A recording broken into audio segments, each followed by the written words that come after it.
बृहस्पतिवार व्रत कथा। इस व्रत को करने से बृहस्पति जी अति प्रसन्न होते हैं तथा धन और विद्या का लाभ होता है। ओम नमो नारायण ओम नमो भगवते वासुदेवाय ओम शिव शिव वासुदेवाय मई तन्नो विष्णु प्रचोदयात्। मंगलम भगवान विष्णु मंगलम गरुड़ध्वज मंगलम पुंडरीकाक्ष मंगलाय तनोहरि नमः पार्वती पते। हर हर महादेव। प्राचीन समय की बात है। भारत में एक राजा राज्य करता था। वह बड़ा प्रतापी तथा दानी था। वह नित्य प्रतिदिन मंदिर में भगवत दर्शन करने जाता था। वह ब्राह्मण और गुरु की सेवा किया करता था। उसके द्वार से कोई भी याचक निराश होकर नहीं लौटता था। वह प्रत्येक गुरुवार को व्रत करता एवं पूजन करता। हर दिन गरीबों की सहायता करता, परंतु यह सब बातें उसकी रानी को अच्छी नहीं लगती थी। वह न व्रत करती थी, न किसी को एक पैसा भी दान में देती थी। वह राजा से भी ऐसा करने को मना किया करती थी। एक समय की बात है, राजा शिकार खेलने वन को चले गए। घर पर रानी और दासी थी। उस समय भगवान बृहस्पति देव साधु का रूप धारण कर राजा के दरवाजे पर भिक्षा मांगने आए। साधु ने रानी से भिक्षा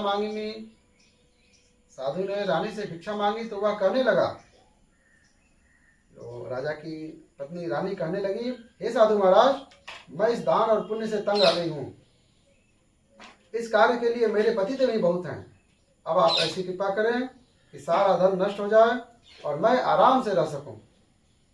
साधु रूपी बृहस्पति देव ने कहा, हे देवी, तुम बड़ी विचित्र हो। संतान और धन से कोई दुखी नहीं होता, इसको सभी चाहते हैं। पापी भी पुत्र और धन की इच्छा रखता है। अगर तुम्हारे पास धन अधिक है तो भूखे मनुष्यों को भोजन कराओ, प्याऊ लगवाओ, ब्राह्मणों को दान दो, धर्मशाला बनवाओ, कुआं, तालाब, बावड़ी, बाग बगीचे आदि का निर्माण कराओ तथा निर्धन कुंवारी कन्याओं का विवाह करवाओ, साथ ही यज्ञ आदि कराओ। इस प्रकार के कर्मों से आपके कुल का और आपका नाम परलोक में भी सार्थक होगा और तुम्हें भी स्वर्ग की प्राप्ति होगी। परंतु रानी साधु की इन बातों से खुश नहीं हुई। उसने कहा, हे साधु महाराज, मुझे ऐसे धन की आवश्यकता नहीं है जिसको मैं अन्य लोगों को दान देती फिरूं तथा जिसको रखने और संभालने में ही मेरा सारा समय नष्ट हो जाता है। साधु ने कहा, हे देवी, यदि तुम्हारी ऐसी इच्छा है तो जैसा मैं कहता हूँ तुम वैसा ही करना। बृहस्पतिवार के दिन घर आंगन को गोबर से लीपना, अपने केशों को पीली मिट्टी से धोना, केशों को धोते समय स्नान करना, राजा से कहना वह हजामत बनवाए, भोजन में मांस मदिरा खाना, कपड़े धोबी के यहाँ धुलने देना। इस प्रकार 7 बृहस्पतिवार करने से तुम्हारा सारा धन नष्ट हो जाएगा। यह कहकर साधु महाराज रूपी बृहस्पति देव अंतर ध्यान हो गए। रानी ने साधु के कहने पर 7 बृहस्पतिवार तक वैसा ही करने का विचार किया। साधु के बताए अनुसार कार्य करते हुए उसे 3 बृहस्पतिवार ही बीते थे। उसकी समस्त धन संपत्ति नष्ट हो गई। भोजन के लिए दोनों समय परिवार तरसने लगा तथा सांसारिक भोगों से दुखी रहने लगा। अब राजा रानी से कहने लगा, हे रानी, तुम यहाँ पर हो, मैं दूसरे देश को जाता हूँ, क्योंकि यहाँ पर मुझे सभी मनुष्य जानते हैं, इसलिए मैं यहाँ पर कोई काम नहीं कर सकता। मैं अब परदेश जा रहा हूँ, वहाँ कोई काम धंधा करूँगा, शायद हमारे भाग्य बदल जाए। ऐसा कहकर राजा प्रदेश चला गया। वह वहाँ जंगल से लकड़ी काट कर लाता और शहर में बेचता। इस तरह जीवन व्यतीत करने लगा। इधर राजा के बिना रानी और दासियां दुखी रहने लगी। किसी दिन भोजन मिलता और किसी दिन जल पीकर ही रह जाती। एक समय रानी और दासियों को 7 दिन बिना भोजन के व्यतीत करने पड़े। तो रानी ने अपनी दासी से कहा, हे दासी, यहाँ पास ही के नगर में मेरी बहन रहती है। वह बड़ी धनवान है। तुम उसके पास जा और वहां से 5 सेर बेझर लेकर आ, मांग के ला, जिससे कुछ समय के लिए गुजारा हो जाए। दासी रानी की बहन के पास गई। रानी की बहन उस समय पूजा कर रही थी। बृहस्पतिवार का दिन था। दासी ने रानी की बहन से कहा, हे रानी, मुझे आपकी बहन ने भेजा है, मुझे 5 सेर बेझर दे दो। दासी ने यह बात अनेक बार कही, परंतु रानी की बहन ने कोई उत्तर नहीं दिया, क्योंकि वह उस समय भगवान बृहस्पतिवार का व्रत कथा सुन रही थी। जब दासी को रानी की बहन से कोई उत्तर नहीं मिला तो वह दुखी हुई और उसे क्रोध भी आया। वह लौटकर रानी से बोली, हे रानी, आपकी बहन बहुत घमंडी है। वह छोटे लोगों से बात नहीं करती। मैंने उससे कहा तो उसने कोई उत्तर नहीं दिया। मैं वापस चली आई। रानी बोली, हे दासी, इसमें उसका कोई दोष नहीं है। जब बुरे दिन आते हैं तब कोई सहारा नहीं देता। अच्छे बुरे का पता विपत्ति में ही लगता है। तो जो ईश्वर की इच्छा होगी वही होगा। यह सब हमारे भाग्य का दोष है। उधर रानी की बहन ने सोचा कि मेरी बहन की दासी आई हुई थी, परंतु मैं उससे नहीं बोली, इससे वह बहुत दुखी हुई होगी। अतः कथा सुन और विष्णु भगवान का पूजन समाप्त कर वह अपनी बहन के घर आई और कहने लगी, हे बहन, मैं बृहस्पतिवार का कथा सुन रही थी, तुम्हारी दासी हमारे घर गई थी, परंतु जब तक कथा होती है तब तक हम लोग न उठते हैं न बोलते हैं, इसलिए मैं नहीं बोली। कहो दासी क्यों गई थी? रानी बोली, बहन, हमारे घर अनाज नहीं था, वैसे तुम्हारे से कोई बात छिपी नहीं है, इस कारण मैंने दासी को तुम्हारे पास 5 सेर बेजर लेने को भेजा था। रानी की बहन बोली, बहन देखो, बृहस्पति भगवान सबकी मनोकामना पूर्ण करते हैं, देखो शायद तुम्हारे घर में अनाज रखा हो। यह सुनकर दासी घर के अंदर गई, वहां उसे एक घड़ा बेजर का भरा हुआ मिल गया। उसे बड़ी हैरानी हुई, क्योंकि उसने एक एक बर्तन देख लिया था। उसने बाहर आकर रानी को बताया। दासी अपनी रानी से कहने लगी, हे रानी देखो, वैसे हमको जब अन्न नहीं मिलता है तो हम रोज ही व्रत करते हैं, अगर इनसे व्रत की विधि और कथा पूछ ली जाए तो उसे हम भी कर लिया करेंगे। दासी के कहने पर रानी ने अपनी बहन से बृहस्पतिवार कथा के बारे में पूछा। उसकी बहन ने बताया, हे रानी, बहन, बृहस्पतिवार को सूर्योदय से पूर्व उठकर स्नान आदि करके बृहस्पतिवार का व्रत करना चाहिए, लेकिन उस दिन सिर नहीं धोना चाहिए। बृहस्पतिवार के व्रत में चने की दाल और मुनक्कों से विष्णु भगवान का केले के वृक्ष की जड़ से पूजन करें तथा दीपक जलाना है। उस दिन एक ही समय भोजन करें, भोजन पीले पदार्थ से करें तथा कथा सुने। इस प्रकार करने से गुरु भगवान प्रसन्न होते हैं और अन्न पुत्र धन देते हैं। इस तरह व्रत और पूजन की विधि बताकर रानी की बहन अपने घर लौट गई। रानी और दासी दोनों ने निश्चय किया वे बृहस्पति देव भगवान का पूजन जरूर करेंगी। 7 दिन बाद जब बृहस्पतिवार आया तो उन्होंने व्रत रखा। घुड़साल में जाकर चना और गुड़ मिल लाई तथा उसकी दाल से केले की जड़ में विष्णु भगवान का पूजन किया। अब भोजन कहाँ से आए? दोनों बड़ी दुखी हुई, परंतु उन्होंने व्रत किया था, इस कारण बृहस्पति देव भगवान प्रसन्न थे। वे एक साधारण व्यक्ति के रूप में 2 थालों में सुंदर पीला भोजन लेकर आए और दासी को देकर बोले, हे दासी, यह भोजन तुम्हारे और रानी के लिए है, तुम दोनों करना।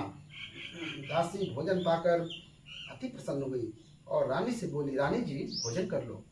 रानी को भोजन के आने के बारे में कुछ नहीं पता था, इसलिए वह दासी से बोली, जा तू ही भोजन कर, क्योंकि तू हमारी व्यर्थ ही हंसी उड़ाती है। दासी बोली, एक व्यक्ति अभी भोजन दे गया है। रानी कहने लगी, वह भोजन तेरे लिए ही दे गया है, तू ही भोजन कर। दासी ने कहा, वह व्यक्ति हम दोनों के लिए 2 थालों में भोजन दे कर गया है, इसलिए मैं और आप दोनों ही एक साथ साथ भोजन करेंगे। फिर दोनों ने गुरु भगवान को नमस्कार कर भोजन प्रारंभ किया। उसके बाद से वे प्रत्येक बृहस्पतिवार को गुरु भगवान का व्रत और पूजन करने लगे। भगवान बृहस्पति देव की कृपा से उनके पास धन हो गया, परंतु रानी फिर पहले की तरह आलस्य करने लगी।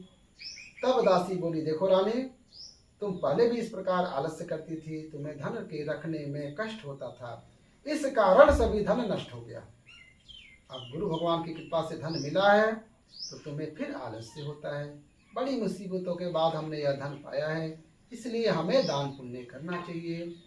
तुम भूखे मनुष्यों को भोजन कराओ, प्याऊ लगवाओ, ब्राह्मणों को दान दो, कुआं, तालाब, बावड़ी आदि का निर्माण कराओ, मंदिर पाठशाला बनवाकर दान दो, कुंवारी कन्याओं का विवाह करवाओ, धन को शुभ कार्यों में खर्च करो, जिससे तुम्हारे कुल का यश बढ़े तथा स्वर्ग प्राप्त हो और पितृ प्रसन्न हो। दासी की बात मानकर रानी ने इसी प्रकार के कर्म करने प्रारंभ किए, जिससे उनका काफी यश फैलने लगा। एक दिन रानी और दासी आपस में विचार करने लगी, न जाने राजा किस दशा में होंगे, उनकी कोई खोज खबर नहीं है। गुरु भगवान से उन्होंने प्रार्थना की और भगवान ने रात्रि में राजा को स्वप्न में कहा, हे राजा उठ, तेरी रानी तुझको याद करती है, अब अपने देश को लौट जा। राजा प्रातःकाल उठकर जंगल से लकड़ियां काट कर लाने के लिए जंगल की ओर चल पड़ा। जंगल से गुजरते हुए वह सोचने लगा, रानी की गलती से कितने दुख भोगने पड़े। राजपाट छोड़कर उसे जंगल में आकर रहना पड़ा। जंगल से लकड़ियां काटकर उन्हें बेच कर गुजारा करना पड़ा। उसी समय उस जंगल में बृहस्पति देव एक साधु का रूप धारण कर आए और राजा के पास आकर बोले, हे लकड़हारे, तुम इस सुनसान जंगल में किस चिंता में बैठे हो, मुझे बतलाओ। यह सुन राजा के नेत्रों में जल भर आया और साधु की वंदना कर बोला, हे प्रभु, आप सब जानते हैं। इतना कहकर राजा ने साधु को अपनी संपूर्ण कहानी सुना दी। महात्मा तो स्वभाव से ही दयालु होते हैं। वे राजा से बोले, हे राजा, तुम्हारी पत्नी ने बृहस्पति देव के प्रति अपराध किया था, जिसके कारण तुम्हारी यह दशा हुई है। अब तुम किसी प्रकार की चिंता मत करो, भगवान तुम्हें पहले से अधिक धन देंगे। देखो, तुम्हारी पत्नी ने बृहस्पतिवार का व्रत करना प्रारंभ कर दिया है। अब तुम भी बृहस्पतिवार का व्रत करके चने की दाल व गुड़ जल को लोटे में डालकर केले के पत्ते से भगवान विष्णु का पूजन करो, फिर कथा कहो या सुनो। भगवान तुम्हारी सब मनोकामनाओं को पूर्ण करेंगे। साधु को प्रसन्न देखकर राजा बोला, हे प्रभु, मुझे लकड़ी बेचकर इतना पैसा नहीं मिलता जिससे भोजन करने के उपरांत कुछ बचा सकूं। मैंने रात्रि में अपनी रानी को व्याकुल देखा। मेरे पास कोई साधन नहीं जिससे समाचार जान सकूं। फिर मैं बृहस्पतिवार की कौन सी कथा कहूं या सुनूं? मुझको तो मालूम ही नहीं है कुछ भी। साधु ने कहा, हे राजा, तुम किसी बात की चिंता मत करो। बृहस्पतिवार के दिन तुम रोजाना की तरह लकड़ियां लेकर शहर में जाओ।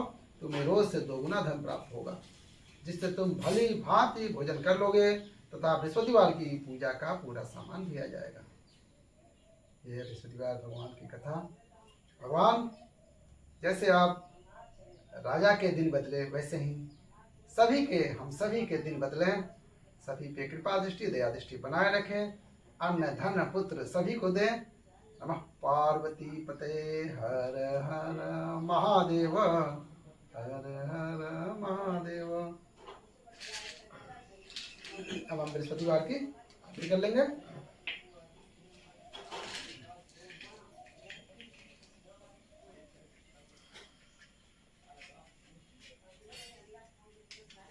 कथा 2 है, कभी एक कथा सुनते हैं, कभी दूसरी कथा सुन लेते हैं, और समय रहे तो दोनों कथा भी सुन सकते हैं।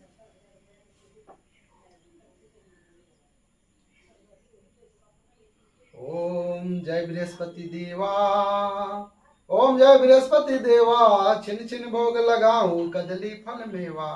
ओम जय बृहस्पति देवा, तुम पूर्ण परमात्मा, तुम अंतर्यामी, जगत पिता जगदीश्वर, तुम सबके स्वामी। ओम जय बृहस्पति देवा, चरणामित निज निर्मल सब पातक हरता, सकल मनोरथ दायक कृपा करो भरता। ओम जय बृहस्पति देवा, तन मन धन अर्पण कर जो जन शरण परे, प्रभु प्रकट तब होकर आकर द्वार खड़े। ओम जय बृहस्पति देवा, दीन दयाल दयानिधि भक्तन हितकारी, पाप दोष सब हरता भव बंधन हारी। ओम जय बृहस्पति देवा, सकल मनोरथ दायक सब संशय हारी, विषय विकार मिटाओ संतन सुखकारी। ओम जय बृहस्पति देवा, जो कोई आरती तेरी प्रेम सहित गावे, ज्येष्ठ आनंद आनंद सुनिश्चय पावे। ओम जय बृहस्पति देवा, बोले बृहस्पति देव भगवान की जय। नमः पार्वती पतये, हर हर महादेव, हर हर महादेव।